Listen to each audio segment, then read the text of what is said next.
ఇదిగోండి ఫ్రెండ్స్, నేను తీసుకున్న 1/2 కేజీ ఉల్లగడ్డలోకి ఒక చిన్న కూరగిన్నెలోకి శనగపిండి వేసి శనగపిండి వేసుకొని బాగా కలిపేసుకుందాం.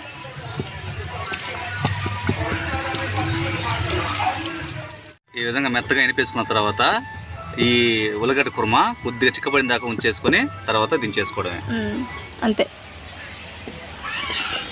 ఫ్రెండ్స్, టైం అయితే 9 కావస్తుంది. ఇప్పుడు వేడిగా చపాతీ, అందులోకి ఉల్లగడ్డ కుర్మా. ఇదిగోండి ఫ్రెండ్స్, ఈ విధంగా ఆవిరిలో వస్తూ ఉంది.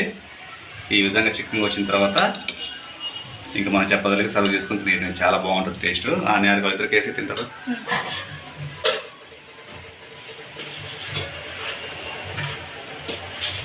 మా తిన్నాక మళ్ళీ వేయించుకుంటారా?